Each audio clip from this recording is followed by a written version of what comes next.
Hello everyone and welcome to Sunburned. Albino lists every game he's played this month. This month being March of 2024, a month that was supposed to be tremendous for great games, but turned out to be a mecca of mid instead, with some exceptions. For the record, one game I did not play this month is Dragon's Dogma 2, because I wasn't into the first one, and then it had a super disastrous launch with performance issues and crashes anyway, so just to say I won't be talking about it in this video because I know people would ask. Let's get started. Number 1, Unicorn Overlord. An absolute surprise hit for me. Unicorn Overlord came out of nowhere and delivered a terrific tactical RPG in a time where it's increasingly difficult to identify which of these games are worth playing at a glance or at a trailer. Shown off at the most recent Nintendo Direct, this game completely failed to register in my consciousness when I watched it, but then they released like an 8-hour demo and I got into it almost immediately. It combines RTS overworld mechanics with auto-battling squad setups, so when you get into a mission, you'll summon units and move them around the battlefield in real time, though thankfully with a pause button to make preemptive decisions, and then when your unit touches an enemy unit, that unit, made up of squad members you've assigned, will use their preordained skills and attack automatically until the dust settles. The Fire Emblem influence is strong here in terms of story and characters. The plot has basically the exact same intro as Sacred Stones, and there's even an archer named Rolf straight out of Path of Radiance, but it feels more like winks and nods than wholesale rippage. You can recruit loads of enemy characters or choose to kill them where they stand, and you can even create your own characters as a chosen class and conscript them into your army as mercenaries. This is a deceptively giant game with a huge map, and as such, it can start to feel samey after a while. I fell off after about 20 hours, and I was only in the second of 5 or 6 kingdom areas, but if you don't mind a bit of bloat and are singularly focused enough to stick with one game for weeks on end, Unicorn Overlord is a great game for the genre. Personally, I play too many games to be able to dedicate enough time to this one, and that's a shame. Number 2, The Outlast Trials. Having reached 1.0 in March, I went back to Outlast Trials and discovered a greatly expanded scope of things to do and nobody to do them with, since my core friend group was too busy with Final Fantasy VII Rebirth or still playing Phasmophobia for some reason.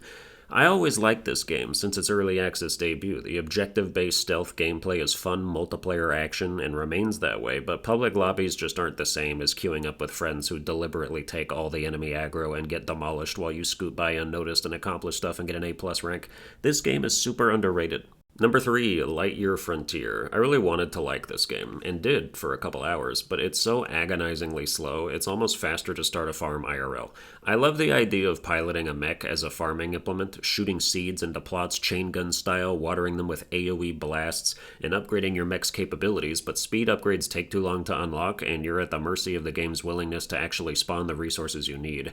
I got stuck at a part where I needed copper to make the next vacuum upgrade that would allow me to clean up certain regions, but all the copper spawn points were empty, and I ran around for 2 hours never finding any copper because the regions seemingly needed to already be clean for them to spawn, which I couldn't do without copper. I haven't been back since. It's launched in early access, so maybe stuff gets worked on, but so far the devs have officially responded to people complaining it's too slow by telling them to unlock the speed upgrades, which takes too long, so I'm not hopeful. It's not even just traversal speed, though. This game takes a page out of Palea's awful book by making resource crafting take forever. If you want to turn berries or other harvestables into oil, the most basic of processes in the game, it takes 15 seconds per item. Imagine if Skyrim made it take 15 full seconds every time you smithed an iron dagger or created a potion. Nobody has time for this shit, not even farmers. Lightyear Frontier is on Game Pass, though, so you can try it for free if you've got it. Number 4, a difficult game about climbing. The latest in the trend of one-shot games where immense amounts of progress can be lost with one fatal mistake, a difficult game about climbing lists Getting Over It as its inspiration, but I like the concept and controls in this game a lot better. Your character climbs and leaps to various surfaces using only their arms. Left analog stick controls the left arm, right analog stick controls the right, assuming you're on controller, though you don't have to be. And the keys to success are figuring out how swing momentum works and knowing when to do short, gentle grips and when to launch yourself towards a faraway catch.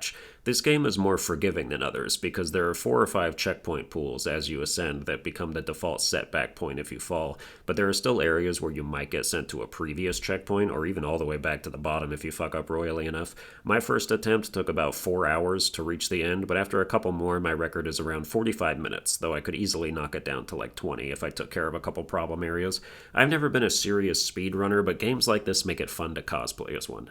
Number 5, Mario Tennis. The original Mario Tennis on Game Boy, now as a Nintendo Switch Online title. Boy, did this bring back memories of 6-year-old Albino playing tour mode a million times and grinding the training mode for early OP stats. Unfortunately, this is back when tennis games still defaulted to like the full 6-game 3-set match format, which is an absolute slog in tour mode, but I still think back on this game fondly. Number 6, Princess Peach Showtime demo. I already did a whole Ev Got 'em spiel about this game, but suffice to say, based on the demo, this game was made for toddlers, and not because it's Peach and I'm being a hater for no reason, but because the gameplay is so unabashedly simple and repetitive, and the villain's name is Grape for fuck's sake. The vast majority of Mario and kind video games have more mature gameplay than this, but because it is Peach, I do think they wanted to pander to little girls who've never touched a controller.